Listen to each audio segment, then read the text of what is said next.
ये है चीन। 绝不允许任何外来势力欺负、压迫、奴役。 और ये जो अभी आप जो फोन पर ये वीडियो देख पा रहे हो, ये फोन संभवतः चीन में ही बनाया गया है। नहीं तो इस फोन का किसी न किसी पार्ट चीन से ही आए हैं। और अगर आपके घड़ी, ईयरफोन, वॉलेट और कपड़े या फिर किसी भी सामान पर अगर मेड इन चाइना लिखा हुआ है, तो इसमें हमें घबराने जैसे कुछ भी नहीं है, क्योंकि चीन ने पहले ही वर्ल्ड मार्केट पर अपना कब्जा कर लिया है और दुनिया के 70% मोबाइल फोन चीन बनाता है। 2023 में चीन ने दुनिया में सबसे ज्यादा रेयर अर्थ एलिमेंट एक्सपोर्ट किए, मतलब जिसके बिना आज के मॉडर्न टेक्नोलॉजी चल ही नहीं सकता। और ये आपके मोबाइल, इलेक्ट्रिक कार और राडार से लेकर ये रेयर अर्थ एलिमेंट मिसाइल में भी यूज किए जाते हैं। अभी दुनिया के 70% रेयर अर्थ एलिमेंट चीन माइनिंग एंड रिफाइनिंग करते हैं।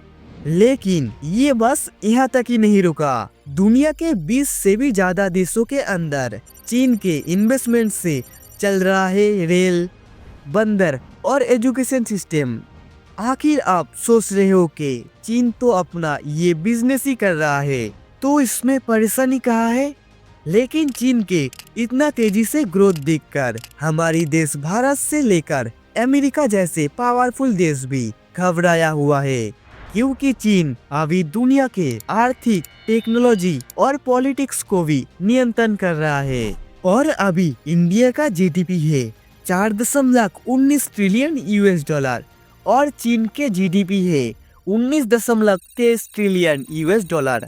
आखिर इतना ज्यादा डिफरेंस? लेकिन चीन आज से 20 साल पहले तक एक अंडर डेवलपमेंट कंट्री हुआ करते थे। Many lost their lives as Mao pursued his utopian vision of communism. That vision resulted in the deaths of tens of millions from famine and left almost 90% of the population living in extreme poverty. China remained a very poor and backward country. It was a complete disaster. It led to a famine that killed tens of millions of people.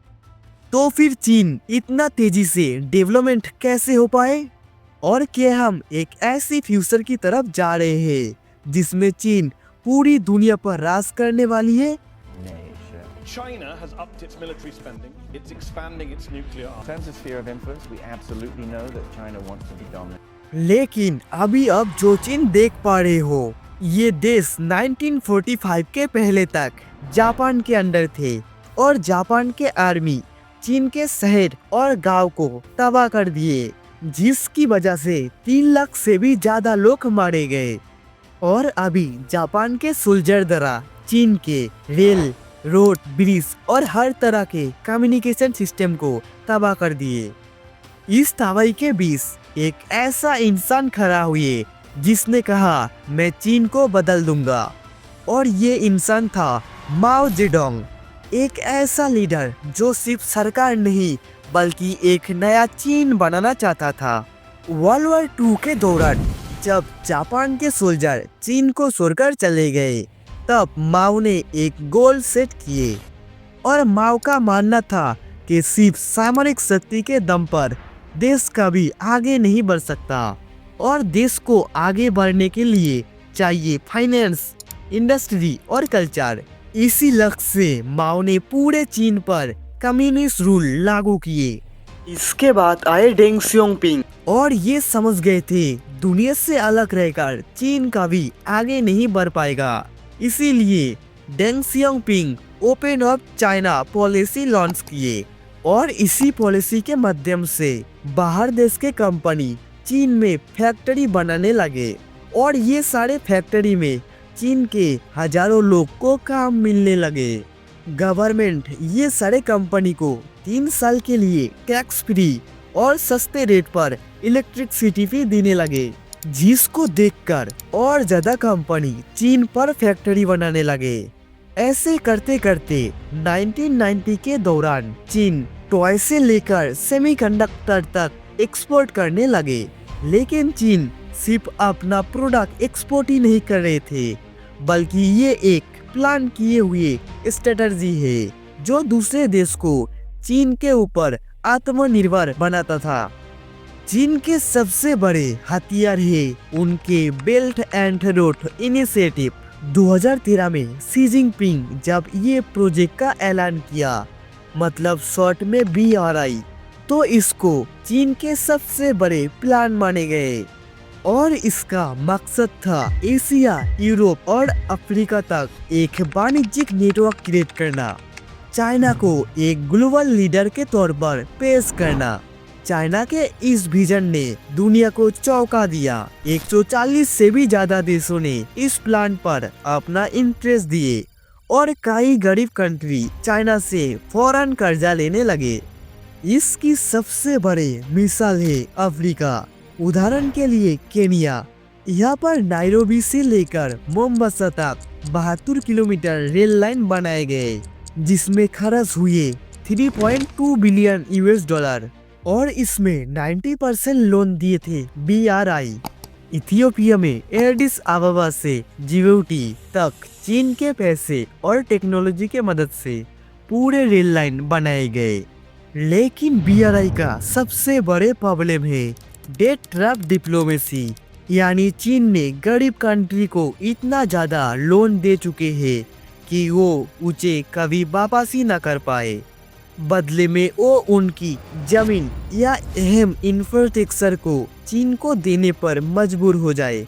इसकी सबसे बड़े example है श्रीलंका के Hambantota international port. लगभग 1.4 billion US$ से बना ये port और इसकी लोन को शोध ना करने पाने के वजह से एग्रीमेंट के तहत श्रीलंका को 99 इयर्स के लिए ये पोर्ट चाइनीज कंपनी को देना पड़ा। और पाकिस्तान में भी चाइना पाकिस्तान इकोनॉमिक कॉरिडोर, ये प्रोजेक्ट $60 बिलियन का था जिसमें से ज्यादातर प्रोजेक्ट फेल हो गए और इसमें से एक प्रोजेक्ट है ग्वादर पोर्ट। ये पोर्ट पहले पाकिस्तान के अथॉरिटीज के पास थे, अब ये चीन के पास है। इसके रेवेन्यू के 91% हिस्सा चीन ले जाते हैं और 9% हिस्सा पाकिस्तान के पास रहते हैं। 2025 के रिपोर्ट के मुताबिक 75 से भी ज्यादा देशों को इस साल में ही चीन की $22 बिलियन के लोन शोध करना पड़ेगा और चीन इसी स्ट्रेटजी के मदद से धीरे धीरे दूसरे देश को अपना ट्रैप में फंसा रहा है। चीन की और एक लक्ष्य है डॉलर को सराहना, मतलब जिससे पूरी दुनिया पर ट्रेड होता है और इसीलिए चीन अभी दूसरे देश के साथ युआन से ट्रेड करने लगे। और इसी में आता है ब्रिक्स।